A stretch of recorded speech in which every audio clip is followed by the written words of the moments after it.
संत श्रेष्ठ गोदर महाराज यांच्या या पावनभूमीमध्ये आणि ज्या कर्मवीर अण्णांनी या संस्थेचं रोपटं या कर्जत शहरामध्ये लावलं, त्या रोपट्याला या आणण्यासाठी या ठिकाणी दादा पाटलांनी जो प्रयत्न केला, त्यांच्या प्रथम प्रतिमेला आपण विनम्र अभिवादन करूया. आणि आजच्या या कार्यक्रमाचे प्रमुख जे पाहुणे आहेत, आरडे सर, आपल्या कॉलेजचे प्राचार्य नगरकर सर आणि उपस्थित प्राध्यापक वृंद आणि माझ्या बालमित्रांनो आणि भगिनी, आज या ठिकाणी सरांनी विषय दिलेला आहे आरोग्य समस्या आणि उपाय. आरोग्य आणि समस्या. मी एक आयुर्वेदाचा विद्यार्थी आहे, त्यामुळं आयुर्वेद शास्त्र म्हणजे काय हे प्रथम तुम्हाला सांगणं गरजेचं आहे की आयुष्य हा वेद हा आयुर्वेद हा, म्हणजे आयुष्याचं ज्ञान ज्या शास्त्रामध्ये दिलेलं आहे त्या शास्त्राला आयुर्वेद असं म्हणतात. मग आयुर्वेदाचं उद्दिष्ट काय आहे की स्वस्थस्य स्वास्थ्य रक्षणम आतुरस्य व्याधी परिमोक्षा, म्हणजे स्वस्थ व्यक्तीच्या स्वास्थ्याचं रक्षण करणं आणि जो आजारी व्यक्ती आहे त्याला त्या आजारातून मुक्त होण्यासाठी जे उपाय केले जातात ते उपाय करणं. आयुर्वेद शास्त्रामध्ये प्रामुख्यानं की सरांनी मागास सांगितलं की त्याप्रमाणे prevention is better than cure, म्हणजे शास्त्रामध्ये अगोदर आरोग्याची काळजी घेतलेली आहे. मग या आरोग्याची काळजी घेत असताना मग आपण एक विचार आरोग्य म्हणतो की मग आरोग्य संपन्न व्यक्ती कोण म्हणायचं, याचा प्रथम आपण विचार करणं गरजेचं आहे. की समदोष हा समाग्नी समधातू मलक्रिया प्रसन्न आत्मेंद्रिय स्वस्थ इति अभिधेयता, हा संस्कृत मध्ये एक श्लोक आहे. त्या श्लोकानुसार की मनुष्याच्या शरीरामध्ये 3 दोष असतात. तुम्हाला काही पॉइंट काढायचे असले तर काढू शकतात तुम्ही, की त्यामध्ये वात पित्त आणि कफ हे 3 दोष सांगितलेले. वात हा दोष जो आहे तो काय करत असतो, हालचालीचं काम करत असतो. आपले जे चलनवलन आहे त्या सर्व गोष्टींचं काम काय करतो, वात करतो. पित्त दोष काय करत असतो तर पचनाचं काम करत असतो. आणि कफ दोष काय करत असतो तर तो आपल्या शरीराला बांधून ठेवण्याचं काम करत असतो. या दोषाची साम्य अवस्था जर बिघडली तर माणूस हा आजारी पडत असतो. लक्षात आलं तुमच्या? समदोष हा समाग्नी, म्हणजे आपण जे अन्न खातो ते अन्न पचनासाठी आपल्या शरीरामध्ये पाचक अग्नी लागत असतो. तो पाचक अग्नी प्राकृत असला पाहिजे. पाचक अग्नी जर प्राकृत असेल तर खाल्लेल्या अन्नाचं योग्य अशा आहार रसामध्ये रूपांतर होतं. आहार रसापासून शरीराच्या वृद्धीसाठी काय सप्तधातूंची निर्मिती होत असते. पहिला आहार रसापासून जो धातू तयार होतो त्याला रस धातू म्हणतात. दुसरा धातू आहे तो रक्त धातू आहे. तिसरा धातू आहे तो मांस आहे. चौथा धातू आहे मेद, अस्थि, मज्जा, पुरुषांमध्ये शुक्र आणि स्त्रियांमध्ये आर्त. मग हे धातू प्राकृत अवस्थेत असणं गरजेचं आहे. प्रामुख्यानं जर रस धातू चांगला असेल तर तो काय करत असतो तर प्रीणनाचं काम करत असतो. प्रीणन म्हणजे काय की तुम्ही जर बाहेरून आलात, चेहऱ्यावरती आपल्या पाणी मारलं की आपण कसं होतो, फ्रेश होतो.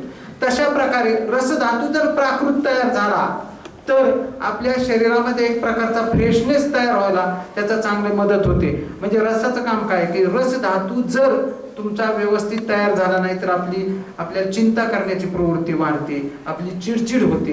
ह्या गोष्टी नाही का रस धातू, त्यासाठी रस धातू हा प्राकृत असणं गरजेचं आहे. त्याच्यानंतरचा धातू आहे रक्त धातू. रक्त धातू जर व्यवस्थित नसेल तर तुमच्या पायाला गोळे येणार आहेत.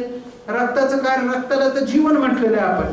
रक्त व्यवस्थित नसलं तर त्याचा परिणाम हा आपल्या शरीराच्या सगळ्यात वृद्धीनं म्हणजे सगळ्यात सार्वजनिक वाढीसाठी त्याचा परिणाम होत असतो. रक्ताची समस्या मुलींमध्ये मोठ्या प्रमाणात असते, तो पुढे आपण वापर करू त्या गोष्टीचा. रक्त, मांस धातूचं पोषण व्यवस्थित गरजेचं असतं. नंतर मेद म्हणजे चरबी, किंवा जर आपण अननेसेसरी नुसतं आपण पोट भरत राहिलो आणि मेद धातूचा अग्नी जर विकृत झाला तर आपल्यामध्ये एक प्रकारचं स्थौल्य निर्माण होत असतं. अस्थि, आणि जर हे पुढचे धातू व्यवस्थित नसेल तर अस्थिचंही पोषण व्यवस्थित होत नाही. त्यामुळे कोणाचे हाडं दुखणं. अस्थि धातूचा मल काय सांगितलेला आहे, केस आणि नख. मग त्या केस गळती, नखांची व्यवस्थित वाढ न होणं, ह्या ज्या समस्या निर्माण होतात, सांधे दुखणं, ह्या गोष्टीच्या पाठीमागे काय मेन कारण असतं तर अस्थिचं पोषण व्यवस्थित होत नसतं. नंतर मज्जा धातू हा सारवान धातू सांगितलेला आहे. मज्जा म्हणजे मज्जेचा आपल्या ब्रेनशी पण संबंध आहे. मज्जा धातू जर व्यवस्थित असेल तरच तुमचं कॉन्सन्ट्रेशन व्यवस्थित राहणार आहे, तुमचा आत्मविश्वास व्यवस्थित राहणार आहे, तरच तुम्ही कुठलंही काम व्यवस्थितपणे पार पाडणार आहात. आणि शेवटचा धातू आहे शुक्र धातू. सगळ्या धातूंचा जो सार सांगितलेला आहे त्याला शुक्र धातू म्हटलेला आहे. स्त्रियांमधला तो आर्तव आहे. ह्यामध्ये ह्या दोन्ही धातूंमध्ये एक पुनरुत्पत्ती करण्याची क्षमता असलेला तो धातू आहे. हे सगळे धातू जर पहिले 6 धातू चांगले असतील तरच 7वा धातू व्यवस्थित तयार होणार आहे आणि तरच होणारं पुढचं जे उत्पत्ती आहे, पुढची जी जनन आहे ते व्यवस्थित आणि प्राकृत तयार होईल. नाहीतर जन्माला येणाऱ्या बाळांमध्ये सुद्धा काही ना काहीतरी विकृती येत असते. लक्षात आलं? त्यामुळे हे 7 धातू ज्यांचे व्यवस्थित आहेत त्या व्यक्तीलाच आपण हा सदृढ व्यक्ती किंवा निरोगी व्यक्ती म्हणू शकतो. समदोष हा समधातू सम अग्नी मल क्रिया. मल हे 3 प्रकारचे सांगितलेले आहे. त्याच्यामध्ये मल प्रवृत्ती आणि मूत्र प्रवृत्ती ह्या 2 त्या पण प्राकृत असणं गरजेचं आहे. नाहीतर तुम्ही दिवसात जर 10 वेळेस मोशनला जात असाल तर ती पण एक प्रकारची विकृती आहे. काहीतरी पोटाची समस्या आहे म्हणून जात आहे. तुम्ही लघवीला जर जास्त वेळेस जात असाल तरी सुद्धा आपल्या युरिनरी ट्रॅकमध्ये काहीतरी प्रॉब्लेम आहे म्हणून आपण इतक्या वेळेस जातोय, ही गोष्ट निश्चित आहे. खमल सांगितलेले आहेत. खमल म्हणजे काय की आपल्या कानामध्ये तयार होणारा, नाकामध्ये तयार होणारा मल, त्याला खमल म्हणायचं. सारखा शिंबूड येत असेल तर तो बी चांगला नाही, तोही प्राकृत नाहीये. कानामध्ये सारखेच तुमच्या मळ तयार होत असेल तो पण प्राकृत नाही. कुठलीही गोष्ट सम्यक मात्रेमध्ये तयार होणं यालाच आपण निरोगी आयुष्याचं एक प्रतीक म्हणतो. समदोष हा समधातू सम अग्नी मलक्रिया प्रसन्न आत्मेंद्रिय मनसहा इति स्वस्थ इति अभिदेते. म्हणजे काय की बाबा तुमचा आत्म्याची स्थिती कशी पाहिजे तर सच्चिदानंद स्थिती पाहिजे. सत्य म्हणजे काय की बाबा वर्तमान काळ, भूतकाळ आणि भविष्यकाळ या तिन्ही काळामध्ये जो प्रसन्न राहतो त्याला म्हणायचं सच्चिदानंद स्थिती. त्याच्याबद्दल आपण पुढे आणखी चर्चा करू. त्यानंतर मन हे कसं पाहिजे? मन हे चंचल नकोय. तुम्ही एखादी गोष्ट तुम्ही वाचत असताना तुमचं लक्ष जर कुठल्या तरी कॉलेजच्या प्रेमायसेस मध्ये काय चाललंय किंवा आपल्या घरी काय चाललंय ह्या गोष्टीकडे असेल तर तुमची वाचलेली कुठली गोष्ट लक्षात राहते का? नाही राहत. मग मन कसं पाहिजे? स्थिर पाहिजे. ध्यान करत असताना तुमची जर निर्विचार अवस्था असेल तरच ते ध्यान पूर्णत्वाकडे जात असतं. 2 विचारांमधलं अंतर योगस्तु चित्तवृत्ती निरोध हा म्हटलेलं आहे. म्हणजे काय? 2 विचारांमध्ये जे अंतर असतं त्याला ध्यान म्हणायचं आणि त्यासाठी तुमच्या मनाची स्थिरता गरजेची असते. मन जर तुमचं स्थिर नसेल, मन जर सारखं चंचल इकडे तिकडे फिरत असेल तर तुमच्या अभ्यासामध्येही कॉन्सन्ट्रेशन लागणार नाही. ह्याला म्हणायचं प्राकृत व्यक्ती. लक्षात आलं? म्हणजे हे जर तुमचे सगळे क्रायटेरिया व्यवस्थित असतील तरच तुम्ही हा प्राकृत मनुष्य असतो. मग ही विकृती निर्माण कशी होती? म्हणजे मनुष्याचं आरोग्य बिघडतं कशामुळं? ह्या गोष्टीचा विचार करणं गरजेचं आहे. या गोष्टीला आजच्या सगळ्यात महत्त्वाच्या समस्या कारणीभूत झाल्या की अन्न, पाणी, हवा ही सगळी पोल्युटेड झालेली आहे. तुम्ही जे अन्न खाताय त्या अन्नामध्ये किती जण गावरान अन्न खाताय सांगा बरं मला? ज्याच्यामध्ये रासायनिक खताचा अजिबात वापर केला जात नाही अशा प्रकारचं अन्न किती जण खाताय? एकाचाही हात वर आलेला नाही. सगळे रासायनिक खताने युक्त असं अन्न खाताय. बरोबर आहे? हा, पूर्वीच्या काही सेंद्रिय अन्न तयार होत होतं. गाय किती लिटर दूध देत होती तुम्हाला काहीच माहित नाही. तुम्ही शेतकऱ्याची मुलंच दिसत नाही. हा, 4-5 लिटर देत होती. आता जर्सी गाय किती लिटर दूध देत आहेत? 40 लिटर. म्हणजे काय झालं? सेल डिव्हिजन किती वाढलं? त्या दुधामध्ये काही कसं असेल का आताच्या? नाही. निकृष्ट प्रकारचं अन्न आपण खातोय. आलं लक्षामध्ये? सगळ्यात बेसिक महत्वाची गोष्ट. तुम्ही पाणी जे पिताय, पूर्वीच्या काळी तुम्ही सांगा बरं, विहिरीचं पाणी आपण सहज जाऊन पित होतो. कुठेतरी पाणवठा असला, कुठेतरी नाही का ओढ्याला पाणी वाहत असतं तरी आपण सहज पाणी पित होतो. आता मला सांगा, शहरात नाही खेड्यात सुद्धा फिल्टरच्या पाण्याशिवाय कुणीही पाणी पित नाही. ही गोष्ट बरोबर आहे? काय झालंय? शेतीला तुम्ही अति प्रमाणात रासायनिक खतं वापरताय. पावसाळ्याच्या दिवसामध्ये पाऊस पडला जास्त की तेच फिल्ट्रेशन होतंय आणि तेच पाणी विहिरीमध्ये येतं. तुम्ही त्या पाण्याचा TDS काढा, त्यातल्या सगळ्या गोष्टी पहा, इम्प्युरिटीज काय आहेत त्याच्यामध्ये. त्याच्यावरून तुमच्या लक्षात येत असेल की पाणी ही किती दूषित झाले. हवा इतकी दूषित झालेली आहे की विचार करा तुम्ही, वाहनांची संख्या किती वाढली आता. घरात व्यक्ती असतात 3 आणि गाड्या असतात 5. ही तर गोष्ट बरोबर आहे. त्यामुळं प्रत्येक गाडीमुळं पोल्युशन खूप वाढत चाललेलं आहे. परवाच जिथं मी नाशिकला गेलो होतो, आता बघा त्या भागामध्ये थंडी खूप असते, परंतु कर्जतमध्ये थंडी जास्त आहे. मी 2 दिवस संगमनेर गेस्ट हाऊसला होतो, त्या ठिकाणी अंगावर पांघरून सुद्धा घ्यावं लागलं नाही. मग जे सिमेंटचं जंगल तयार झालंय त्याचा परिणाम हा वातावरणावरती, ह्या ग्लोबल वॉर्मिंगवरती खूप मोठ्या प्रमाणात होत चाललेला आहे आणि त्याच्यामुळे तिथली थंडी कमी झाली. आज आपल्याकडे थंडी जास्त आहे, पण ज्या थंड हवेच्या ठिकाणी त्या ठिकाणची थंडी कमी झाली. याचं कारण काय? सिमेंटचे रस्ते, वाहनांचं वाढलेलं प्रमाण आणि त्याच्याबरोबर ह्या सगळ्या गोष्टींचं प्रदूषण, कारखाने अति प्रमाणात झाले, ह्या सगळ्या गोष्टींचं प्रदूषण म्हणून आपल्या हवेमध्येही मोठ्या प्रमाणात प्रदूषण निर्माण झाले. त्याच्यामुळे आरोग्याच्या समस्या ह्या मोठ्या प्रमाणात वाढत चालल्या आहेत. तुम्ही विचार करा, हॉटेलिंग होतं का पूर्वी? मी आलो त्यावेळेस कर्जतमध्ये एक हॉटेल दिसत होतं मला. आज किती हॉटेल असतील? 20-25 हॉटेल झाली आणि करोना काळापासून तर हॉटेलची संख्या जास्त वाढली. लोक आठवड्यातले 3 दिवस बाहेर जेवायला जात आहेत. त्या अन्नामध्ये तुम्ही विचार करा की त्याच्यामध्ये टेस्टिंग पावडर टाकलेली आहे, त्याच्यामध्ये कलर टाकलेला आहे. त्याचा परिणाम 100% आपल्या आरोग्यावरती झाल्याशिवाय राहत नसणार आहे. चायनीजचं प्रमाण वाढलं आहे, फास्ट फूडचं प्रमाण वाढलेलं आहे. ह्या सगळ्या गोष्टींमुळे आपलं आरोग्य बिघडत चाललं. तुम्ही सांगा, किती जणांच्या घरात आता पितळाची भांडी आहेत बरं स्वयंपाकासाठी? आहे का कोणाच्या घरामध्ये? सगळ्यांनी ॲल्युमिनियमचे भांडे वापरतायत तुम्ही. ही सुद्धा आरोग्यासाठी मोठी समस्या निर्माण झाली. पूर्वीच्या काळी आपल्या देशामध्ये जे इंग्रज आले होते, त्या इंग्रजांनी भारतीय लोकांचं आरोग्य खराब व्हावं म्हणून त्यांनी ॲल्युमिनियमचे भांडे परदेशातून आपल्याकडे आणले. आपली भांडे, आपल्या सुना काय करतात, भांडे घासायला त्रास होतोय म्हणून त्या पितळाची भांडी नेऊन विकतायत आणि ॲल्युमिनियमची आणि स्टीलची भांडी नेऊन घरात ठेवतात. ही तर गोष्ट बरोबर आहे की नाही? हा, तुम्हाला एक गोष्ट सांगतो की पूर्वीच्या काळी मातीच्या भांड्यामध्ये अन्न शिजवलं जायचं, दूध मातीच्या भांड्यामध्ये शिजवलं जायचं. त्यावेळेस त्या दुधामध्ये 100% मायक्रोन्यूट्रियंट्स त्या अन्नामध्ये उतरत होते. पितळाच्या भांड्यात जर अन्न शिजवलं तर त्यामध्ये तुम्हाला 90 ते 98% मायक्रोन्यूट्रियंट्स उतरत आहेत. आणि तुम्ही जर कुकरमध्ये किंवा ॲल्युमिनियमच्या भांड्यामध्ये अन्न शिजवलं तर त्याच्यामध्ये फक्त 13% मायक्रोन्यूट्रियंट्स मिळतात. म्हणजे कुकर वापरणं सुद्धा किती धोकादायक निर्माण झालेली समस्या. पटकन उरकायचे तुम्हाला कार्यक्रम, परंतु आपल्या आरोग्याचा विचार करता तुम्ही आरोग्यासाठी वेळ देणं पण गरजेचं आहे. नाहीतर मग तुम्हाला हॉस्पिटलमध्ये तेवढेच पैसे परत भरावे लागतात. ही तर गोष्ट बरोबर आहे की नाही? हा, काय झाली समस्या इतकी बिकट निर्माण होत चाललेली आहे की ह्या सगळ्या गोष्टींवरती जर तुम्हाला नियंत्रण आणायचं असेल तर आपण आरोग्यासाठी प्रामुख्यानं मागचे 50 वर्ष पाठीमागे जाऊन जसं लोक जीवन जगत होते तशा पद्धतीने जीवन जगणं ही काळाची गरज निर्माण झाली. मग आता ह्या गोष्टींमुळं ध्वनीचं प्रदूषण किती मोठ्या प्रमाणात वाढलेलं आहे. तुम्ही पहा ना, पूर्वीच्या काळी इतके कर्कश आवाज होते का?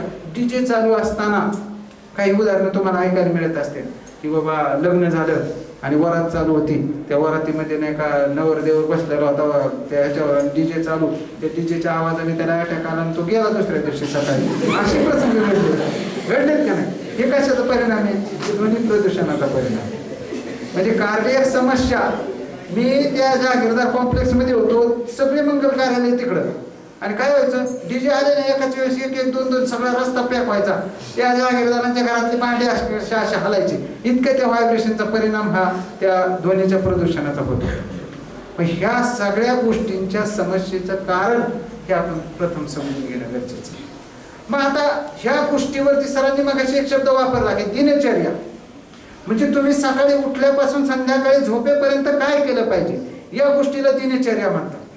म्हणजे दिनचर्येमध्ये सकाळी तुम्ही किती वाजता उठतात? 5 वाजता उठतात. तुम्ही हुशार आहेत राव, तुम्ही ब्राह्मी मुहूर्तावरती उठतात. हा, त्यामुळे तुम्ही उठताय. नाही तर 8 वाजेपर्यंत उठले नसते, एवढी गोष्ट निश्चित आहे का नाही? सकाळी तुम्ही ब्राह्मी मुहूर्तावरती उठल्यानंतर ह्यातले किती जण तुम्ही व्यायाम करतात? व्यायाम कुणीच करत नाही का? तुम्हाला वेळच मिळत नाही व्यायाम करायला. सकाळी उठल्या तुम्हाला प्रथम तुमचं पोट साफ होणं ही गरजेची गोष्ट आहे. आलं लक्षामध्ये? नाही तर काही काहींना समस्या असते की 2-2-3-3 दिवस मोशनला साफच होत नाही, ही सुद्धा एक प्रकारची विकृती आहे. त्यामुळे सकाळी उठल्या उठल्या तुम्हाला अर्जंट कॉल आला पाहिजे आणि तुमची गोष्ट झाली पाहिजे, ही गोष्ट निश्चित आहे. प्रथम झालं ते. त्यानंतर तुम्ही ब्रश करणं गरजेचं आहे. आता सरांनी मला विषय दिलाय तसं म्हणून एवढ्या बारीक सारीक गोष्टी सांगाव्या लागतात तुम्हाला, हा, की बाबा तुम्ही ब्रश करणं गरजेचं आहे. ब्रश केल्यानंतर तुम्ही आठवड्यातून एकदा ते दोनदा लिंबाची काडी किंवा खैराच्या काडीचा सुद्धा उपयोग केला तरी तो आरोग्यासाठी अत्यंत फायदेशीर आहे. पडतंय. त्यानंतर की तुम्ही ज्यावेळेस स्नान करताय त्या स्नानाच्या अगोदर ज्या दिवशी सुट्टी असेल त्या दिवशी तुमच्यातले किती जण वर्षातून एकदा तरी अंगाला साधं तिळाचं तेल तरी लावतायत? सांगा बरं. दिवाळीच्या वेळेस तरी लावता का नाही? नाही लावत. आठवड्यातून एकदा तरी तुम्ही अंगाला तेल लावून आंघोळ करणं गरजेचं आहे. कारण की वाढलेला वाद जर कमी करायचा असेल, तुम्ही विचार करा, लहान लहान मुलं येतात माझ्याकडे. मध्ये एक 8वी का 9वीतला मुलगा आलता, त्याचा आर फॅक्टर पॉझिटिव्ह, सगळे सांधे सुजलेले, वेदना तीव्र. मग ह्या गोष्टी का घडतायत समस्या? तुमचं हे सगळं लाईफस्टाईल चुकीचं आहे, त्याच्यामुळे ह्या समस्या घडायला लागलेल्या आहेत ना. मग त्यासाठी तुम्ही आठवड्यातून एकदा, जरी तुम्ही आठवड्यातून एकदा साधं तिळाचं तेल किंवा घरात असेल ते तेल अंगाला लावून नंतर ज्वारीचं पीठ किंवा एखाद्या डाळीचं पीठ अंगाला लावून आंघोळ केली तर भविष्यासाठी तुम्हाला लवकर वार्धक्य येणार नाही. त्याच्यामुळे आज परिस्थिती अशी आहे 30-35 मुलं की त्यांची केस पिकलेली आहेत, त्यांच्या चेहऱ्यावरती रिंकल्स दिसत आहेत. हे कशामुळे दिसतंय? की तुमचं आरोग्याकडे तुम्ही अजिबात लक्ष देत नाही. बरोबर आहे ही समस्या. हा, त्यानंतर तुम्ही उठल्या उठल्या किती जण बघ तुमच्यातलं आठवड्यातून एकदा दोनदा तरी तूप पितंय. तूप कोणी खातं का? तूप खातो का? हा, आनंदाची गोष्ट आहे, हुशार आहे तेव्हा. तुम्ही सकाळी उठल्या उठल्या 2 चमचे तूप कोमट करून पिला आणि त्याच्यावरती थोडं कोमट पाणी पिला तरी सुद्धा चालेल. दुसरी एक समस्या सांगतो, कोमट पाणी बोललं त्याच्यामुळं काही जणांना सवय असते की उठल्या उठल्या काय करायचं, तांब्याभर गरम पाणी प्यायचं. अजिबात कुठल्याही ग्रंथामध्ये उठल्या उठल्या गरम पाण्याचा उल्लेख केलेला नाही. कारण सांगतो त्याच्या पुढचंही, आता विषय आलाय म्हणून सांगून टाकतो. सकाळी उठल्या उठल्या तुमचा अग्नी प्रदीप्त झालेला असतो, अशा वेळेस सॉलिड पदार्थ काहीतरी खाणं गरजेचं असतं. सूर्य ज्यावेळेस उगवतो त्यावेळेस अग्नी प्रज्वलित झालेला असतो आणि सूर्य ज्यावेळेस मावळतो त्यावेळेस आपल्या शरीरातला अग्नी सुद्धा विझलेला असतो. त्यामुळं सकाळचं जेवण हे तुम्ही 9च्या आत करणं गरजेचं आहे. कारण अग्नी चांगला असतो. त्यामुळे तुम्हाला जे हेवी डाएट घ्यायचा आहे तो सकाळी घेणं गरजेचं आहे. त्यानंतर संध्याकाळचं जेवण, म्हणजे म्हणे मराठीत की सकाळचं जेवण राजासारखं असावं आणि संध्याकाळचं रात्रीचं जेवण हे भिकाऱ्यासारखं असावं. कारण का तर सकाळी अग्नी प्रज्वलित असतो, त्यावेळेस तुम्ही भरपेट जेवणं गरजेचं आहे. 3 टाइम जर तुम्ही जेवत असाल तर सकाळचं जेवण, समजा तुम्ही एक उदाहरण देतोय, 5-6 चपात्या खात असतात तर दुपारी 3च खा आणि संध्याकाळी एखाद दुसरी चपाती किंवा भाकरी खा. आहार हा समतोल पाहिजे. चपाती, आता विषय आला देश आणि काळाचा विचार, देशाचा विचार करता. देश म्हणजे ज्या प्रदेशामध्ये तुम्ही जन्मलेला आहात त्या प्रदेशातलाच आहार आपल्याला हवा आहे. आपल्या भागात काय पिकतं बरं जास्त? ज्वारी आणि बाजरी. गहू कुठून आला? परदेशातून आला किंवा पंजाबमधून आपल्याला येतोय गहू. गहू पूर्वीच्या काळी आपल्याकडे चपात्या किंवा पुरणाच्या पोळ्या, पुऱ्या ह्या गोष्टी फक्त सणासुदीला होत होत्या. आता आपण ज्वारीला विसरत चाललो आणि जास्तीत जास्त प्रमाणामध्ये गव्हाचा वापर आपल्या आहारामध्ये येत चाललाय. मग गव्हाचा वापर जास्त प्रमाणात आला की त्याचा ताण पचनावरती पडतोय. लक्षात घ्या, आपला अग्नी त्या दृष्टीने तयार नाहीये. तुम्ही दिवसात एक वेळेस शाळेत येताना डबा तुम्ही आणा गव्हाच्या चपातीचा, परंतु संध्याकाळी तुम्ही ज्वारीची भाकरी नित्यनेमाने खाण्याचा प्रयत्न करा. कारण कसं आहे, तुमच्या अग्नीचा विचार करता ही गोष्ट गरजेची आहे. पडतंय? हा, तुम्ही जे पाणी पिताय, पाणी पिण्याचे सुद्धा शास्त्रामध्ये नियम सांगितलेले आहेत. सकाळी उठल्या उठल्या पाणी पिऊ नका, ही समस्या मी सांगितली. मग काय करायचं की तुम्ही पाणी प्यायचं असेल तर जेवायच्या आधी 1 तास किंवा जेवल्यानंतर 1.5 तासाने तुम्ही भरपूर पाणी प्या. लक्षात आलं मी काय म्हणतोय ते? जेवताना घोटघोटच पाणी प्यायचं, जेवल्यानंतर फक्त चूळ भरायची. पडतंय? हा, आणि त्याच्यानंतर तुम्ही भरपूर पाणी पिलात तरी काही हरकत नाही. जेवायच्या आधी पाणी पिलात तुम्ही तर तुमचा अग्नी मंद होणार आहे.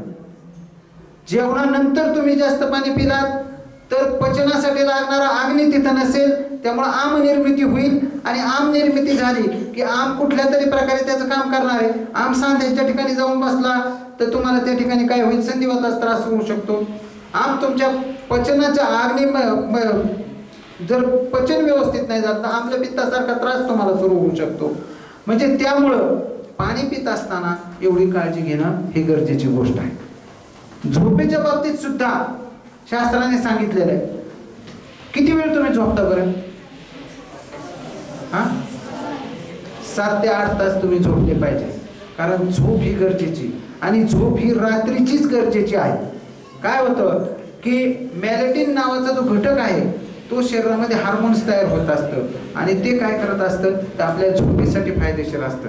एक समस्या खूप मोठ्या प्रमाणात निर्माण झालेली, मोबाईल आपल्या हातामध्ये आलेला आहे. रात्री झोपताना आपण काय करतो, ती मोबाईलची स्क्रीन घेतो, लाईट बंद करतो आणि मोबाईल बघत बसतो. त्याचा परिणाम हा आपल्या हार्मोन्सवरती होतोय. त्यामुळे तुम्हाला शांत झोप लागत नाही. त्यामुळं संध्याकाळी तुम्ही मोबाईलचा वापर अजिबात करू नका.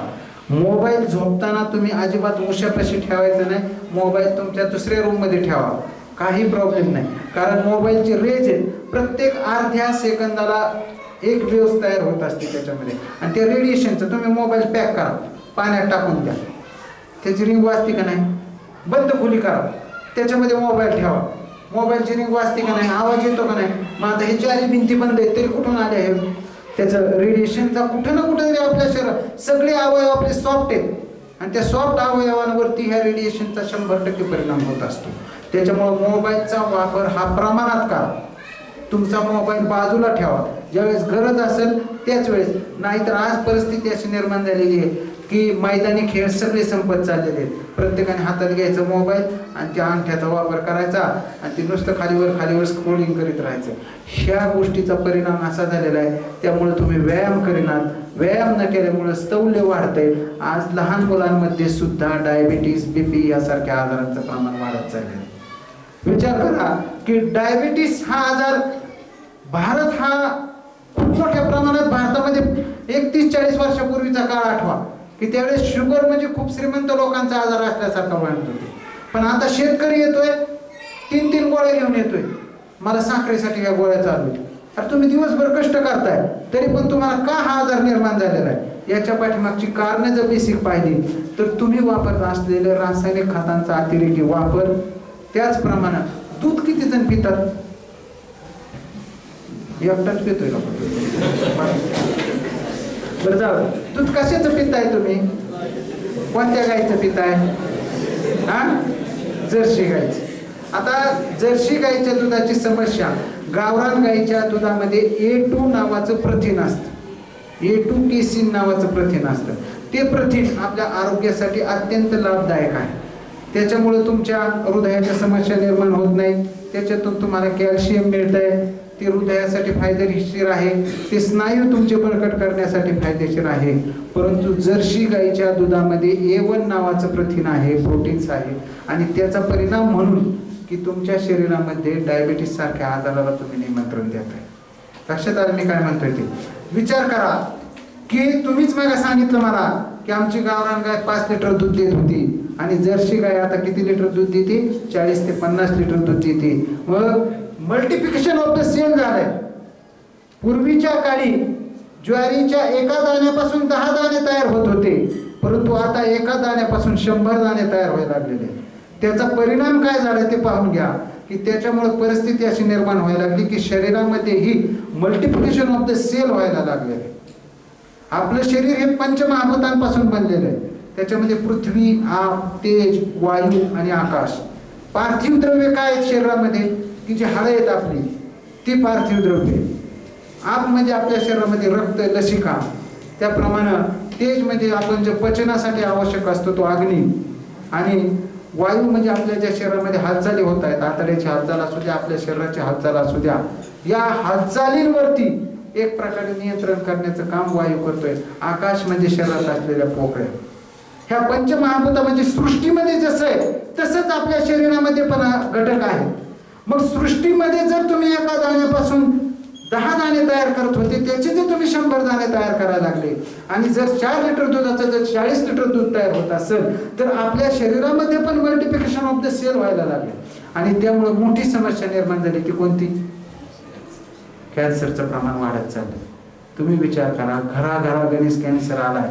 जसा हर घर तिरंगा तसा हर घर कॅन्सर यायला लागलाय. आणि या समस्येपासून तुम्हाला जर दूर जायचं असेल तर पुन्हा तुम्ही सेंद्रिय शेतीकडे वळणं ही गरजेची गोष्ट आहे. तुमच्या कॉलेजच्या मला वाटतं विद्यार्थी कमिटीचे अध्यक्ष आहेत सुभाष तनपुरे म्हणून, त्यांनी एक पृथ्वी नावाचं युनिट तयार केलं. त्या युनिटमध्ये त्यांनी गोमूत्र स्लरी ही ड्रिप मेथडने नाही का शेतीला द्यायचं काम केलं. आणि त्याचा फायदा असा झाला की उत्पन्नामध्ये वाढ झाली आणि त्याचा फायदा असा झाला की सेंद्रिय तुम्हाला नाही का खायला मिळायला लागले. प्रत्येकाच्या घरी शेती, तुम्ही स्वतःसाठी तरी जागा, त्यातली तुमची 1 एकर जमीन असेल तर त्यातले 10 गुंठे तुम्ही स्वतःसाठी वापरा आणि त्याच्यापासून काय करा की एक तुम्हाला जेवढं सेंद्रिय करता येईल तेवढं. ठीक आहे, मला कळतंय आज वातावरण पोल्युटेड झालंय, त्या गोष्टीचा परिणाम म्हणून लोक म्हणतात की बुवा सेंद्रिय येत नाही व्यवस्थित, आणि पण जेवढं येईल तेवढंच खाना तुम्ही. काय झालंय तुम्ही विचार करा, वांग आहे, वांग्याला तुम्ही किती प्रमाणात औषध मारताय त्यातली आळी मारण्यासाठी. ज्या फळामध्ये आळी तयार होती ते फळ म्हणजे जिवंत फळ असल्यासारखं आहे, आणि परिस्थिती अशी तुम्ही ती आळी मारण्यासाठी एवढ्या प्रमाणात म्हणजे औषधांचा मारा करताय की ती मारली जाते. मग त्या औषधं आपल्या शरीरात जातात आणि त्याचे परिणाम कुठेतरी आपल्या शरीरावरती झाल्याशिवाय राहत नाही. माझ्याकडे एक पेशंट आला होता मागच्या आठवड्यात मांडवगण फराट्यावर. त्या माणसाकडे डाळिंब शेती होती. तो म्हणला की मी डाळिंबावरती औषध मारतो, ते औषध थोडं जरी तोंडावरती चेहऱ्यावर उडलं तर त्याची अक्षरशः रॅश येतात. त्याच्या हाताला पूर्ण चिरा होत्या, पायाला एकदम चिरा पडल्या होत्या, त्याला जेवता सुद्धा व्यवस्थित हाताला येत नव्हतं, पायात सॉक्स घातल्याशिवाय चालता येत नव्हतं. ही समस्या कशामुळे निर्माण झाली? हे अतिरेकी तो म्हणला औषध, मग मी डाळिंब सगळं काढून टाकलंय, मग सध्या ऊस लावला. ज्या माणसाची 60 एकर जमीन आहे तो प्रगतशील शेतकरी आहे, परंतु ह्या आरोग्याची समस्या त्याच्यामुळे निर्माण झालेली ना. तुम्हाला पैसा फक्त काय करेल, 4 दिवस तुमचं आयुष्य वाढवेल, परंतु तुमचं लाईफ, ज्याला चांगलं सुव्यवस्थित लाईफ म्हणतात, निरोगी जीवन, हे तुम्हाला त्याच्यातून मिळणार नाही पैशातून. म्हणजे सांगायची समस्या, कार्डियक प्रॉब्लेम इतक्या मोठ्या प्रमाणात. मागच्या महिन्यात मला एक पेशंट आलं कोळवडीवरून. तर पेशंट ती बाई होती, ती बाई म्हणजे माझा पुतण्या 24 वर्षाचा होता, आणि जेवत असतानाच म्हणजे तो तोंडात घास घालता घालताच मागं पडला, तसंच गेला, त्याला अटॅक आला. बारामतीला गेलो होतो मी त्या दिवशी, पाहिलं एका ICU मध्ये 24-25 वर्षाचं पोरगा अटॅक आला आणि ते व्हेंटिलेटरवरती होतं. ह्या काय समस्या निर्माण व्हायला लागल्या? कार्डियक समस्या. तुमच्या शरीरामध्ये तुम्ही जे अन्न खाताय त्याचं पचन व्यवस्थित पाहिजे. आज कुणाचंही भेटवेल, माझा एक मित्र आहे, आठवड्यातून 3-4 दिवस मटण खायचा, आणि त्याला म्हणून तपासण्या करून गेलं, तपासण्या केल्या, त्याचं B12 आलं 95, ज्याचं 600, 700, 800 पाहिजे. म्हणजे तुम्ही नुसतं मांसाहार करताय, दुग्धजन्य पदार्थ खाताय, ह्याच्यातून तुम्हाला B12 मिळतं ही गोष्ट निश्चित आहे, परंतु की ते तुमच्या गटनी जर ऍब्सॉर्बच केलं नाही तर त्याचा उपयोग काय? ह्याचं कारण काय? त्याची समस्या लक्षात आली, ह्याला आम्लपित्ताचा सारखा त्रास, झोप व्यवस्थित होत नाही, जागरण होते, या गोष्टीचा परिणाम म्हणून त्याचं B12 कमी राहत होतं. म्हणजे पचन जर तुमचं व्यवस्थित नसेल, तुम्ही किती हेवी घेतलं, नुसतं आर्टिफिशियल घ्यायला अर्थ नाही ना काय.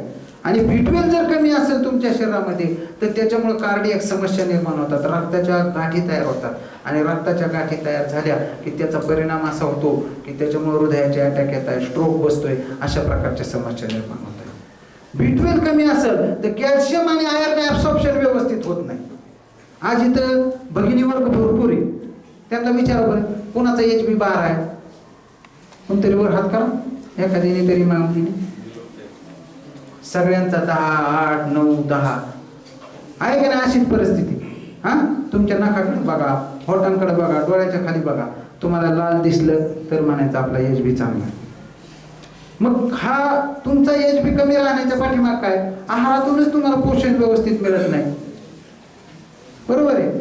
मुलींच्या मध्ये PCODची समस्या इतकी मोठ्या प्रमाणात वाढत चाललेली आहे की प्रत्येक मुलगी ती मला 4 महिने सायकल नाही आलं, 5 महिने सायकल नाही आलं, 3 महिने झालं सायकल नाही आलं, सोनोग्राफी केली की आहे प्रॉब्लेम PCODचं. ह्याचं कारण काय? तुमचा व्यायामाचा अभाव, तुम्ही खात असलेलं फास्ट फूड, बेकरीचे प्रॉडक्ट्स, ह्या सगळ्या गोष्टी कारणीभूत ठरतात. पूर्वीच्या काळी स्त्री उठली की ती काय करायची? गिरणी होत्या का पूर्वी? नव्हती. मग काय करत होते? जातं घ्यायचं आणि धान्य दाळायचं, बरोबर आहे. जात्याने धान्य दाळल्याने PCODच्या समस्या निर्माण होत नव्हत्या, बरोबर आहे. आता जरी तुम्हाला त्या गोष्टीची गरज नसली तरी तुम्ही जात्यात धान्य नका टाकू, परंतु दिवसातून एक 10-15 मिनिटं का होईना परंतु जाता दळण्याचा प्रयत्न करा, की जेणेकरून तुम्हाला दवाखान्यात पैसे घालण्याची वेळ येणार नाही, तुमचं आरोग्य चांगलं राहील. ही तर गोष्ट बरोबर आहे का नाही? मग त्या दृष्टीने तुम्ही प्रयत्न करणं गरजेचं आहे. एच बी कमी राहतोय तुमचा, एच बी कमी राहत. तुमच्यातले किती जणांच्या घरी लोखंडाचा तावा आहे, लोखंडाची कढई? सांगा बरं. तिथे एकटीच्याच घरी, दुसरीच्या घरी. काय होतं, तुमचं जर शरीरातला आयर्न वाढवायचं असेल तर तुम्ही लोखंडाच्या भांड्यामध्ये भाजी भाकरी करणं ही गरजेची गोष्ट आहे. दुसरी महत्वाची गोष्ट म्हणजे तुमच्या आहारामध्ये तुम्हाला काळे मनुके असू द्या, सुका अंजीर असू द्या, पीठ असू द्या, की ज्याच्यातून तुम्हाला की तुमचा एच पी चांगला राहील या दृष्टीनं प्रयत्न करणं गरजेचं आहे. B12 साठी मग अशीच बोललो ना आपण, तुम्ही मांसाहार आणि दुग्धजन्य पदार्थ याच्यातून कडधान्यातून थोड्या प्रमाणामध्ये B12 मिळतंय, परंतु मी तुम्हाला हे पण उदाहरण दिलं त्यासाठी की रोज मांसाहार करणारा माणूस त्याचं B12 90 आलंय. मग तुमचं गट ऍब्सॉर्प्शन म्हणजे पचन शक्ती तुमची चांगली असली, पाचक अग्नी जर चांगला असला तरच तुम्ही नाही का पुढचे सप्तधातू व्यवस्थित तयार होणार आहेत. ह्या गोष्टीचा उहापोह आपण अगोदरच केलेला आहे. त्यामुळे तुमचा अग्नी चांगला राहायला पाहिजे, त्यासाठी तुमचा व्यायाम रोज गरजेचा आहे. तुम्ही पुस्तकी ज्ञान किती घ्या, तुम्हाला सांगतो आरोग्याचं चांगलं. मर्सिडीज गाडी आणि ती गाडी खडखड खडखड खडखड आवाज करीत चालत असते, त्याचा उपयोग आहे काही? तशी परिस्थिती आपल्या आरोग्याची. तुम्हाला 92%, 95%, 98% मार्क पडले, ह्यांचा HbA 7, ह्यांचं B12 आहे 90, ह्यांचं कॅल्शियम आहे, कॅल्शियम आहे 15, 16, 8, 9, 10. मग अशी परिस्थिती असेल तर त्या ज्ञानाचा त्याचा उपयोग तरी तुम्ही कितपत करू शकणार आहे? त्यासाठी पहिलं आरोग्य ही महत्वाची संपत्ती. मग असे सर म्हणत होते ना, आरोग्य ही संपत्ती राखायची असेल तर तुम्ही तुमच्या आरोग्याकडे लक्ष देणं ही तेवढीच गरजेची गोष्ट आहे. समस्या खूप मोठ्या प्रमाणात निर्माण झालेल्या आहेत. किराणाच्या दुकानात मी एक दिवशी गेलो होतो, त्या दुकानात त्याची मोठी चीनची बाटल्यांची ही लावली ती आणि 4 पोरं आले बुवा. त्या पोरांनी काय केलं, आणि त्यांना मिशा सुद्धा फुटलेले नव्हते त्या पोरांना, म्हणजे अशी परिस्थिती. म्हणजे त्यांनी आले म्हणजे 4-5 टीनच्या बाटल्या घेतल्या, त्याच्याबरोबर एक म्हणजे चिल्ड द्या आम्हाला, म्हणजे कशाची पाण्याची बाटली. आता पोरं गेल्या म्हणलं ही काय, म्हणजे ही पोरं सारखीच येत असते आणि हे नेतात. मग मी चौकशी केली थोडीशी. कर्जत तालुक्यामध्ये एक दिवसाला 1.5 ट्रक स्टिंग विकल्या जाते. याबद्दल तुमच्या आमदारांशी मी बोललो होतो, हा प्रश्न विधानसभेत मांडा. आरोग्याची मोठी समस्या निर्माण होत चाललेली, व्यसनाधीन होत चाललेली मुलं. तुमचं जर तुम्हाला भविष्य घडवायचं असेल तर तुम्ही या अशा गोष्टींच्या अजिबात अधीन जाऊ नका, कारण क्षणिक मोहाच्या बळी पडून तुमच्या आयुष्याचं तुम्ही वाटोळं करून घेत चाललेलं आहे. काय उपयोग आहे त्याचा सर? एनर्जी ड्रिंकला त्याच्यातून जर काही समस्या निर्माण होत असल्या, आणि त्यातून काय तुम्हाला ब्रेनला, तुम्हाला एक सांगतो, रात्रीच्या वेळेस नाही का तुम्ही चहा कॉफी सुद्धा पिणं चुकीचं आहे. कारण तुम्ही काय करताय, ब्रेनला स्टिम्युलेट करण्याचं काम करताय तेवढ्या पुरतं, आणि तुमची झोप होत नाही व्यवस्थित. तुम्ही शांत झोप घ्या आणि व्यवस्थित वाचन करा, तरच तुमच्या लक्षात राहणार आहे. ह्याने 2 वाजेपर्यंत अभ्यास करीत बसला, सकाळी पुन्हा 6 वाजता उठलाय, पुन्हा अभ्यासाला लागलाय, पेपर झाल्यावर किती आठवतंय मला सांगा बरं? परिस्थिती अशी निर्माण झालेली आहे की ह्या सगळ्या समस्यातून तुम्हाला जर बाहेर पडायचं असेल तर तुम्ही ह्या नियमांचं पालन करणं ही अत्यंत गरजेची गोष्ट आहे. मन ह्या विषयावरती मगाशी आपण म्हणलो होतो. इंद्रिय किती आहेत आपल्याला? पंचेंद्रिय आणि ज्ञानेंद्रिय ह्यामध्ये किती आहेत? 5 इंद्रिय कोणते आहेत?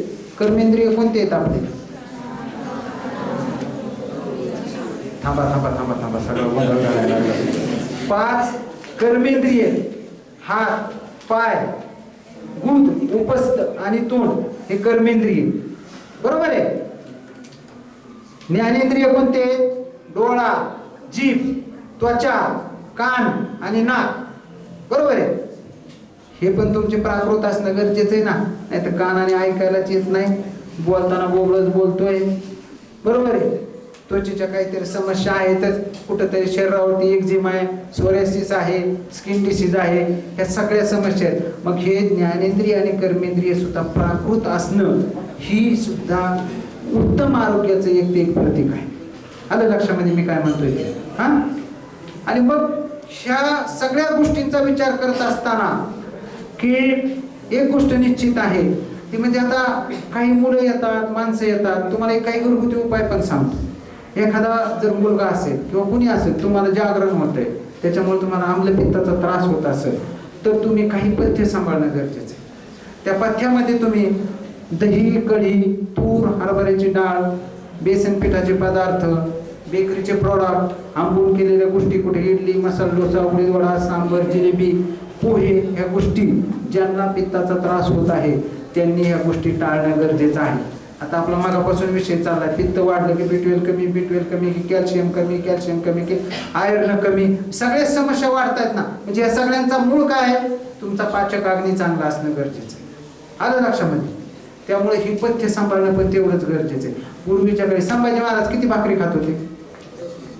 हा, तुम्हाला नाही माहिती तर सांगते, आपण कोणी पाहायला नाही गेलेलो, परंतु काय कोणी म्हणतं 30 खात होते, कोणी म्हणतं काय, परंतु एवढा अग्नी आपला प्रज्वलित नाही. अरे एक चपाती खाल्ली तर नाही का तुम्ही लगेच म्हणताय माझ्या पोटात जड झालंय, डंबरल्यासारखं झालंय, होतं का नाही तसं? हा, पोट जर तुमचं जड होत असेल, डंबरल्यासारखं होत असेल, किंवा तुम्हाला भूक जर व्यवस्थित लागत नसेल, तर त्यासाठी काय केलं पाहिजे? सुंठ खडीसाखर एकत्र करा, मिक्सरवर बारीक करा, 1 चमचा सुंठ खडीसाखर, 1 चमचा तूप. आलं लक्षामध्ये? जेवणाच्या आधी 10-5 मिनिटं अगोदर खा, की त्याने तुमचा अग्नी प्रज्वलित होईल, पचन सुधारेल, पोटामध्ये कोणाच्या गॅस होत असतील, कोणाला जडपणा जाणवत असेल तर तो सुद्धा कमी व्हायला त्याची मदत होऊन जाईल. धने, जिरे यांचं पाणी करून जरी पिला तरी बऱ्याच जणांना की बाबा समस्या असते की बाबा मला युरिनला गेल्यानंतर बर्निंग सेन्सेशन जाणवतंय, तर त्यावेळेस तुम्ही नाही का धने, जिरे, सुंठ यांचं पाणी तयार करा. ते दिवसातून 2-3 वेळेस ते पाणी पिण्याचा प्रयत्न करा. पोट साफ होण्याची समस्या बऱ्याच जणांची असते, तर पाणी भरपूर पिल्याने पोट कधीच साफ होत नाही, एवढं लक्षात ठेवा. पाणी प्या, तुम्ही 4-5 लिटर पाणी पिला पाहिजे दिवसभरामध्ये, माफक प्रमाणामध्येच पाणी घेतलं पाहिजे. अति आंबू पान केलं तरी सुद्धा त्याने अग्निमांद्य होत असतं, पडतंय. तर त्यासाठी तुम्ही फायबरयुक्त आहार आपल्या शरीरामध्ये जाणं गरजेचं आहे. पालेभाज्या तुमच्या शरीरामध्ये जाणं गरजेचं आहे. पालक असू द्या, तांदूळचा असू द्या, त्याचप्रमाणे फळभाज्या तुमच्या कारलं, दोडका, घोसाळं, भोपळा, काळे मनुके तुम्ही खा, सुका अंजीर खा, संत्री, मोसंबी आहारामध्ये ठेवा, की जेणेकरून त्याने तुमची पोट साफ होण्याची समस्या सुद्धा त्याच्यातून सॉल्व्ह व्हायला मदत होणार आहे. बरेचसे मुलं मुली येतात की त्यांचा प्रॉब्लेम असतो, आमच्या चेहऱ्यावर पिंपल्स दिसतात. पिंपल्स येण्याचं कारण तारुण्य पिटिका हा मुलींचा जर विचार करायला गेलं तर PCOD ह्या आजाराचं लक्षण हे सुद्धा पिंपल्स येण्याला बऱ्याच वेळा कारणीभूत असतं. मुलांमध्ये पण हार्मोनल चेंजेस होत असतात, त्याच्यामुळे नाही का बऱ्याच वेळा पिंपल्स येत असतात. मग हे पिंपल्स येऊ नये म्हणून रक्तदृष्टी होणार नाही या दृष्टीनं हे मला सांगितलेले बेकरीचे प्रॉडक्ट, आंबून केलेल्या गोष्टी, दही, कढी, बेसन पिठाचे पदार्थ ह्या गोष्टी टाळणं पण तेवढंच गरजेचं.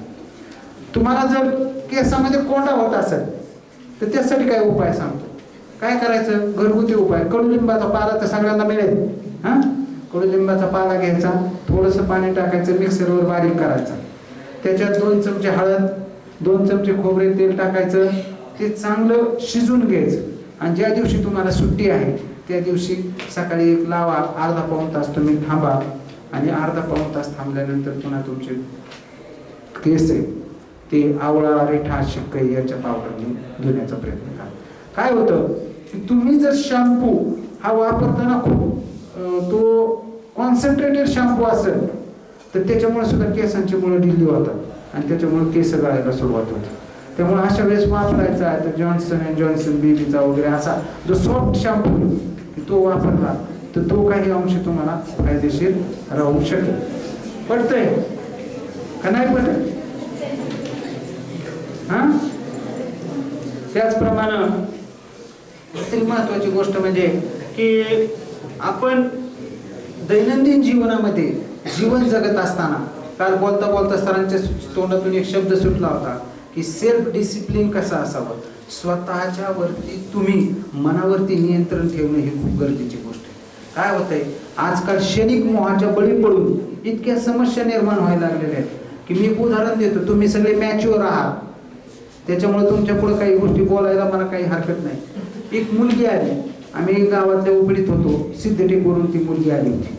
ती मुलगी आल्यानंतर त्या मुलीने काय केलं, आधी मला म्हणजे डॉक्टर तुम्ही बाहेर जा, मला वाटतं हिच्या काही समस्या असतील म्हणून लागली मोठमोठ्याने रडायला. अरे का रडती बाई म्हणून नाही का बाहेरचे लोक बी आत आले. म्हणलं तुम्ही जा बाहेर.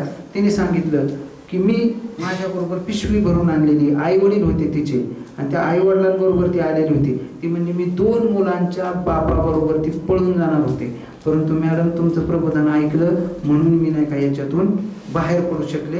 तिने 2-3 वर्षापूर्वी पत्रिका घेऊन आली होती. मला सांगायचं तात्पर्य हा खूप ज्वलंत प्रश्न आहे की तुमच्यामध्ये त्या हंकाऱ्याचा कार्यक्रम पण झालाय मला वाटतं तुमच्या कॉलेजमध्ये. हा प्रश्न इतका ज्वलंत निर्माण झालेला आहे, रोज कोणाच्या तरी कानावरती पडतं, ह्याची मुलगी पळून गेली, ह्याचा मुलगा पळून गेला. ह्या समस्या तुम्ही पळून जाऊन समस्या सॉल्व्ह होणार नाही. आई वडिलांनी तुम्हाला शिकवलंय कशासाठी? तुमचं आयुष्य, तुम्ही या देशाचे भावी नागरिक आहात, त्याच्यामुळं तुम्ही या समस्ये म्हणजे तुमच्या हाताने तुम्ही समस्या निर्माण करताय. त्यांना अजिबात कळत नाही मुलांना मुलींना हे वय कसं आहे, क्षणिक मोहाच्या बळी पडणार वय. प्रेम हे असं नसतं. प्रेम करायचं तर ते प्रेम कसं पाहिजे तर निस्वार्थी पाहिजे. एक लक्षात घ्या, तुम्ही जर क्षणिक मोहाच्या बळी पडून कोणाच्या मागे गेला, मुलगा काय करतोय गॅरेजवर काम करतोय आणि मुलगी, आमच्याच कॉलेजची एक समस्या सांगतो, एक मुलगी अक्षरशः डॉक्टर झालेली मुलगी तिथल्या लॅब टेक्निशियनच्या नादी लागली आणि त्याच्याशी लग्न केलं. तिला हा चांगला मुलगा मिळाला असता का नसता डॉक्टर एखादा. मग ही अशा समस्या निर्माण होत आहे. आई वडिलांनी किती विरोध केला तरी ऐकत नव्हती, तिच्या आयुष्याने तिचं वाटोळ करून घेतलं तिने. ह्या समस्या तुम्हाला एक सांगायचं तात्पर्य की बाबा तुम्ही पण ह्या क्षणिक मोहाच्या बळी पडू नका. मनाचे 3 गुण सांगितलेले, सत्व, रज आणि तम. सत्व गुण तुमचा जागृत ठेवणं हे सतत गरजेची गोष्ट आहे. राजस गुणाची माणसं असतात, ती राजस गुणी माणसे अत्यंत रागीट असतात आणि तामस गुणाची माणसं असतात ते आळशी असतात, ते कुठलेच काम करत नाही. परंतु सत्वगुणाची माणसं असतात, ती सत्वगुणाची माणसं काय करत असतात तर ते लोक हे कुठल्याही प्रसंगाला धैर्याने सामोरे जात असतात, कुठल्याही क्षणिक मोहाच्या ते बळी पडत नसतात. पातंजली योगामध्ये आपल्या शरीरामध्ये 7 चक्र सांगितलेले आणि 3 नाड्या सांगितलेल्या आहेत. कारण तुम्हाला नुसतं शारीरिक आरोग्य तुमचं असणं चांगलं नाही, मानसिक आरोग्य सुद्धा तुमचं चांगलं असणं गरजेचं आहे. कारण की 50% मानसिक आजार निर्माण झालेले आहेत आणि 50% शारीरिक आजार आहेत. कारण मानसिक आजारातूनच शारीरिक समस्या निर्माण होत आहेत. एखादा आजार जर तुम्ही मनामध्ये घेतलं, मला हा आजार होणार आहे, तर ती नसली तरी ते सिम्पटम आपल्याला आपल्या शरीरामध्ये दिसायला सुरुवात होत असते.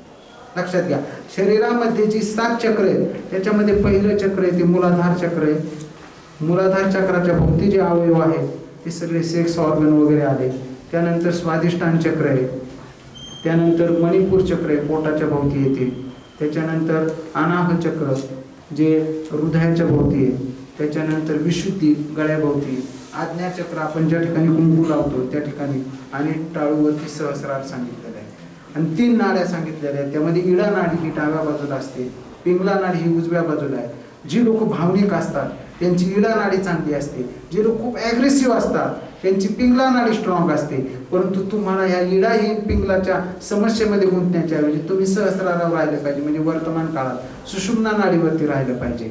म्हणजे तुम्ही जास्त क्रोधित पण नको आणि जास्त भावनिक पण नको. कारण काही लोक काय होतात, काही मुलं खूप डिप्रेशनमध्ये जातात. डिप्रेशनमध्ये जाणं म्हणजे तरी काय की बाबा तुम्ही इडा नाडीचा जास्त वापर होतोय, खूप भावनिक बनतात. आणि काही मुलं खूप ॲग्रेसिव्ह असतात की ते लगेच भांडायला तयार, लगेच कोणाला मारायला तयार. ह्या गोष्टी काय करतात तर पिंगला नाडी स्ट्रॉंग. परंतु त्या दोन्हींचा कुठेतरी सुवर्ण मध्य साधणं गरजेचं आहे. आणि तो सुवर्ण मध्य साधायचं म्हणजे तुम्ही सुषुम्ना नाडीवरती असणं गरजेचं आहे. आम्ही दर महिन्यात दर आठवड्याला मंगळवारी मेडिटेशनचं सेंटर घेतो इथं कर्जतमध्ये. कालिका माता मंदिरात, कधी दत्त मंदिरामध्ये हे मेडिटेशनचं सेंटर घेत असतो. की त्या मेडिटेशनच्या सेंटरमध्ये की बाबा तुम्ही कसं सुषुम्ना नाडीवरती, कसं तुम्ही सहस्रारावरती राहू शकाल या गोष्टीचा त्या ठिकाणी विचार केला जातो, ती गोष्ट शिकवली जाते. म्हणजे सांगायचं तात्पर्य मला तुमचं मानसिक आरोग्य सुद्धा तुम्ही चांगलं ठेवणं गरजेचं आहे. आलं लक्षामध्ये मला काय म्हणायचं? म्हणजे आज आपण विचार केला तो तुमचं प्रथम प्राकृत मनुष्य कसा असावा, त्याचा आजार कसे निर्माण होतील आणि समस्या निर्माण झाल्यानंतर त्या समस्येतून बाहेर कसं पडायचं, ह्या सगळ्या गोष्टींचा आपण विचार केला. ब्लड प्रेशरची समस्या पण मोठ्या प्रमाणात निर्माण होत चाललेली आहे. मुलं येतात 11वी 12वीतली मुलं, मला ते एवढे ह्या थंडीच्या दिवसात तर बरेच जणांची भीती, कोणाचा 200/100 कोणाचा 180/100, कोणाचा 220/110. ह्या समस्या का? तुम्ही व्यायाम करा, तुम्ही पळालात तर तुमच्या शरीरातले हार्मोन सगळे व्यवस्थित सिक्रेट होणार आहेत आणि तरच तुमच्या ह्या सगळ्या आजारांपासून तुम्ही मुक्त होणार. डायबिटीसच्या बद्दल मग अशा आपण बोलत होतो. डायबिटीसचं टाळायचं असेल तर त्याला 3च गोष्टी महत्त्वाच्या आहेत. ते म्हणजे आहार तुमचा व्यवस्थित, म्हणजे आहारामध्ये तुम्ही की गोड पदार्थ टाळले पाहिजे, बटाटा टाळला पाहिजे, साबुदाणा टाळला पाहिजे, मैद्याचे पदार्थ टाळले पाहिजेत. त्याचप्रमाणे विहार म्हणजे रोज 40 ते 45 मिनिटं तरी तुम्ही धावलं पाहिजे ह्या वयामध्ये, तरच तुम्हाला भविष्यात नाही का कुठलाही आजार होणार नाही किंवा डायबिटीसला तुम्हाला सामोरे जायची वेळ येणार नाही. त्याचप्रमाणे की म्हणजे सांगायचं तात्पर्य मला एकच आहे की या सगळ्या समस्येतून बाहेर पडायला तुम्ही तुमच्या आरोग्याकडे लक्ष देणं ही सगळ्यात महत्त्वाची त्याच्यातली गुरुकिल्ली आहे. आज वेगवेगळ्या आजारांवरती वेगवेगळी औषधं देता येतात. आम्ही बरेचसे काही मुलं आली असतील माझ्याकडं की लहानपणी लहान मुलांसाठी आम्ही जन्माला आलेल्या बाळापासून ते 16 वर्षांच्या मुलांपर्यंत आम्ही सुवर्णप्राशनचा डोस देतो. त्यांनी तुमची प्रतिकारशक्ती वाढायला मदत होते. पूर्वीच्या काळी लसीकरण कुठलंच नव्हतं, त्यावेळेस सुवर्णप्राशनच दिलं जात होतं. आता प्रत्येक आजारांवरती लस आलेली आहे आपल्याकडे. कोरोनाची लस आली. आता कोरोनाच्या लसीबद्दल तर आता एक विषय नाही म्हणून डायव्हर्जन झालं म्हणून बोलतो की सगळ्या लसी 50 वर्षात 10-12 लसी आल्या की त्यांच्यावरती 7-7, 8-8 वर्ष प्रयोग झाले.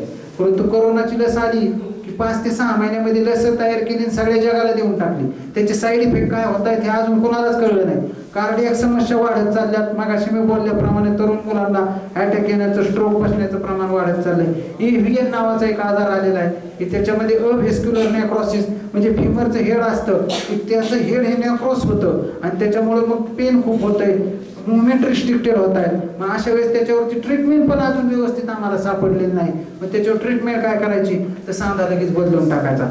30 आणि 35 आणि 20 आणि 25 वर्षाच्या पोरांनी त्यांचे म्हणजे फिमर जॉईंट बदलून घेतले. मग ही समस्या निर्माण झालेली.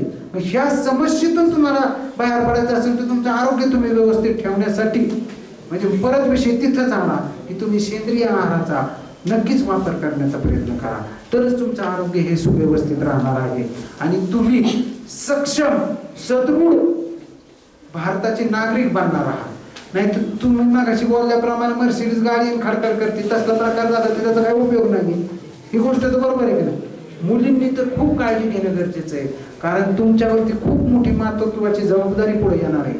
त्यामुळे तुमचं आरोग्य तुम्ही, कारण तुम्ही घर सांभाळताय, घर सांभाळणार आहात, घराबरोबर नवरा मुलं सांभाळणार आहात, त्याच्याबरोबर ती तुमचं आरोग्य सुद्धा तुम्ही सांभाळणं गरजेचं आहे. त्यासाठी तुमचा HB, तुमचं कॅल्शियम लेवल, सगळ्या हार्मोनल स्टेटस ह्या सगळ्या गोष्टी व्यवस्थित असणं गरजेचं आहे. तरच तुम्ही पुढे जन्माला येणार बाळ. आज मी एक समस्या पाहिली कोविड नंतर निर्माण झालेली, ऑटिझम नावाचे आजाराचे खूप मुलं येतात माझ्याकडे सध्या. पुणा, शिर्डी, परवा बेळगाववरून एक मुलगी आली. त्या ऑटिझम नावाच्या आजारामध्ये अशी परिस्थिती निर्माण झाली की मुलांना जन्माला आलेल्या मुलांना काहीच कळत नाही. स्वमग्नता म्हणायची ती त्यांच्याच विश्वात असतात. ती पोरग पळत सुटलं ना त्याच्या मागं 2 जण पळायला तरी त्याला ते पकडायलाच पळावं लागते. त्यांना शिशूचं कळत नाही काय. ही ज्वलंत समस्या आहे, हसण्यासारखं काहीच नाही याच्यामध्ये. आज परिस्थिती अशी निर्माण झालेली. पालक माझ्याकडे एक क्लास 1 ऑफिसर येत आहे, कोट्यवधी रुपये त्या माणसाकडे. मुलाने 8 वर्षात झाला, तो पूर्ण स्वमग्न आहे, आई सुद्धा अजून म्हणू शकलेलं नाही. बाप म्हणतो मी कोट्यवधी रुपये किती खर्च करायला तयार आहे, ॲलोपॅथी ट्रीटमेंट सगळी घेऊन जाईल. 8 महिन्यात त्याला थोडं थोडं कळायला लागले, तो आई म्हणून शब्द उच्चारायला लागलाय. काही मुलांना बोलता येत नाही. ती मुलं पूर्णपणे त्यांच्याच विश्वामध्ये राहत आहेत. ह्याचं कारण काय? त्याची एक समस्या, एक कारण असं सापडलंय की कोविड कालखंडामध्ये प्रत्येकाने काय केलं, घरी बसून की बाबा होम काय म्हणतात त्याला आपलं वर्क फ्रॉम होम करत बसले आणि इंटरनेट दिवसभर चालू. ती गर्भवती माता, त्या मातेने नाही का त्या इंटरनेटचा पुरेपूर वापर केला गेला आणि त्या रेंजचा सुद्धा काही अंशी परिणाम झाला असावा आणि त्याच्यामुळे सुद्धा ही स्वमग्नता वाढत राहिलेली असावं. त्याचप्रमाणे आता कसं झालेलं आहे, पूर्वीच्या काळी पहिल्या डिलेव्हरीचं वय काय होतं 18 ते 22 वर्ष. आता मुलं मुली शिकतायत त्याच्यामुळे पहिली डिलिव्हरी आता लग्नच 30, 25, 26, 26, 27, 28 वर्षापर्यंत होत नाही आणि त्याच्यामुळं ती स्त्री बीज तेवढं परिपक्व राहत नाही, ते पुरुष बीज तेवढं परिपक्व राहत नाही. मुलांमध्ये सुद्धा इतकी समस्या निर्माण झालेली आहे. मुलं येतात, लग्न झालेले असतात आणि ते सांगतात आमचा स्पर्म काउंट 7 आणि 8 मिलियन आहेत. अरे कसं तुमच्यापासून चांगलं बाळ जन्माला येणार आहे? हे तुमच्या दृष्टीने हा ज्वलंत समस्या आहेत पुढच्या. आज पुढच्या 2-4 वर्षांनी तुम्हाला ह्या प्रश्नाला सामोरे जायचंय. म्हणून तुम्ही आजपासूनच ह्या गोष्टीची तयारी ठेवा की बाबा तुमचं आरोग्य तुम्ही चांगलं ठेवा, सदृढ ठेवा, सकस आहार घ्या, मन सुद्धा तेवढंच तुम्ही प्रसन्न ठेवा.